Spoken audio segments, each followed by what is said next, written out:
for you now. Mama Kwaba, Ediba XTV, SO, and now your son, I was somebody that I said you knew Crow, I think me, ne, Edunumi, no, Emo, Emerson, send some more question out of ye. Ah, yes, Sakaya, Bob, one in our son upon on Sankasia, the G. Ebro, if we can put him on table for Quasi Festos. I don't pass a building when I saw Pimo or barefoot in Sankas and Facebook, XTVGH, live, your demo live, oh, channel, now like, now comment, now share my whole front son, San Etimi, Asobi, SO, and Simbia, will Betty, and say. O ma pani abedi echi Haji Dr. Mamudu Baumia e dia babe to just a free SHS no ababe boa papa pint na amafo bi ka se yensan hwemu biom no enya dia ebetimi aye wo kiremu awofo eni aso free SHS no papa sansan o ma pani da Dow John Dramani Mahama wono so e dia babe to dwa ese atemwofo awomo ewo maigan ne woyo nwadwen se aloyafo a womo bekasa edietie aban we no e yade wo behwehwe wo papa ewo maigan na yesuban ya enkoyi kura infama ya memuo na okopie mo ewo lo wa manya koba na fence no yiro kobo mensin mo ndise kuku dam omo kwakopie mo ewo ho no ma basabasa ya ekoso timemofo ni apola sojafo ne ntem no omo etimi abom homodin akwakoma wo mo hyedin akohwe ni mahodo a ekọ wode ato eya asrafo enim se ntempa so omo bom homodin na omo frikrom ho na ECG4 enye omo adwuma isembika we ho ena mede bro say anopa no nsia kase ewo XTV so obapa mebi sakosi ate enmidin afegibre na mefa kase brede wo man kasa emfama free SHS age medie ba kwa agana mampeni na adodan kwa kufu adoni NPP aban ede aba na omo hyase afimpimie ni dunson no emu na school yi ehase na free SHS yi ehase no ehu haw edoso pa ni nyina eni se ko ba ne sano na wofo bebre enatimi edi omoma akwakopie mu ewo school mu abrekwam edan ya ombetena mu nkongo ombetena so no na ehu akwakohia papa nti omampani eye ne se eti sade ye bechem green for beko na gold for aba echire na enomo ena wofo bi echire se na school no akwakoye ne kamya se emmoy adesua esan se obehu ne se nkola no ebeko school be na wotwe busum ba ko no betena fie busum mienu ne echire eba ne sa ema adesua ne adechire nso eka echire ntamofo bi kura echire musanke bi ya wo mampani adwumedi a wodi aba ne de ehu hia papa aboa Ghana for de ne mo no ehu be hia se na be ya be nya hu mesua papa ne nkoko ba ne se obi ewie free SSS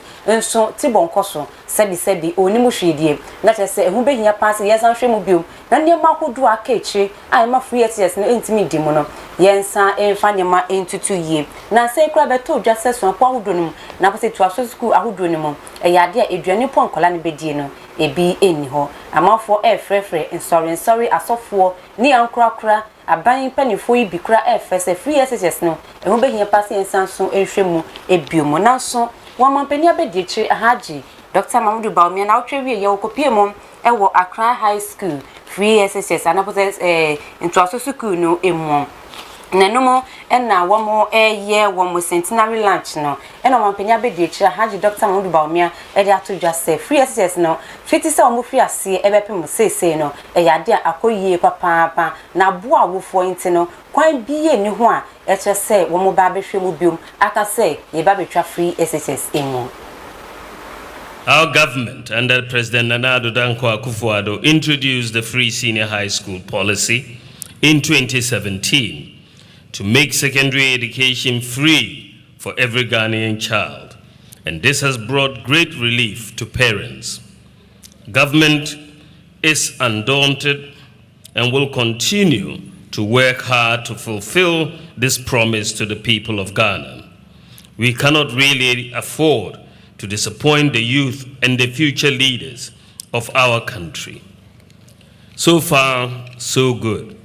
The free SHS has seen the enrollment of hundreds of thousands of people,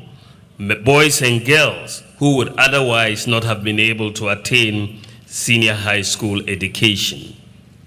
We are also very pleased that as a result of the free SHS,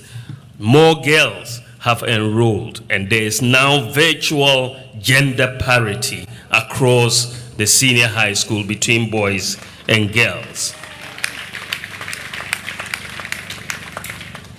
So I'd like to use this occasion to call on and to rally all behind government as we deliver on this core mandate of preparing our future leaders better for a prosperous Ghana. We all know that the world is currently going through a lot of turmoil on the economic landscape. The global economy has faced the worst recession since the 1930s. And you are seeing major increases in the cost of living across the world. Following the COVID crisis and more recently, the Russia-Ukraine war, many countries are trying so hard to contain the impact of all of these developments on the cost of living. And it is within this framework that we have to continue as a government to provide what we have committed to in the area of free seniors high school education. Our government, under President Nana Addo Dankwa Akufo-Addo, introduced the free senior high school policy in 2017 to make secondary education. Mampeni abediechi Haji Dr. Mamudu Bawumia ena wakasano na wa mampeni da Dow John Dramani Mahama wononso edi atudwa ese nieme bi ekoso ewo man Ghana mu a entweye aban we penso eyade a entweye kwakwaroka ni nyina ene sesa wo ye lawyer ni ewo man Ghana mu na ye wadwen se niema ekoso ewo man Ghana mu bekasa di etia dia eyade amanfo behwehwan on behwehwan papa ewo man Ghana mu a ekoso emma atemu adwuma no enkoyie se ebeka pa se bibi akoso na yakase yepe atentwene edi ama nipa no yentimi nya atentwene amfa ma amanfo ntino wo kyerem sese ehu behia anka amanfo ensori na womo enkasa infenti aban we sanse wahye nkrofo bi a womo ehwehwan amanfo ewo oman Ghana mu wodan sanse nyina edi abra womo ye womo annual awards conference ena mampeni da Dow John Dramani Mahama wodi sanse nyina etudwa wodi bi esanso eka ho. Quote, and help us resist oppressors' rule with all our will and might forevermore. Quotations close. It is therefore worrying that there remains deep-seated perceptions that institutions like the General Legal Council exist to intimidate lawyers who are critics of this government and deprive qualified students from studying for professional law certificates. How do you raise confident, independent, and creative lawyers with a focus on problem solving when during their training you tie their hands behind their back and suggest that they learn to accept oppressive rules without contest? In addition to this is the inexplicable ambivalence of the government and the government-controlled General Legal Council to meaningfully expand access to legal education. NDC stands by its promise ahead of the 2020 elections that it will do all that is possible to expand access to professional legal education and ensure that all who are qualified and aspire to become members of the bar are able to do so. I quote, and help us resist oppressors' rule with all our will and might forevermore.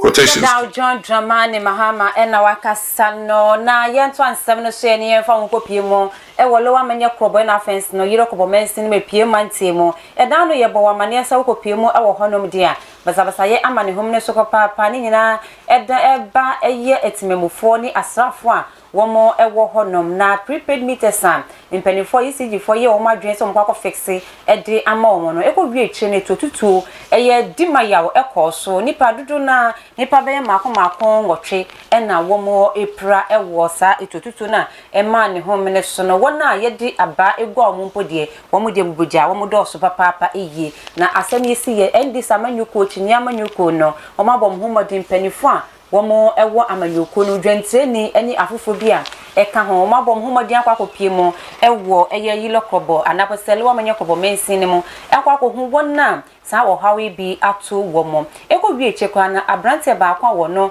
etu eka no a wokopie mu yaresabia kwa mu se ni nan no age omutwa wedwane edi efiri ayaresabea ho eye dwenteni edima endi samanyoko no eye ononyam ne Samuel Ofosu Ampofo wono ekopie mu ewo ho no ma wodan nsem bi sei edi etudwa Baba Sam, the other share and I don't know one. This is a most especially a branch man. The web and man near Sanko. See about a body about some.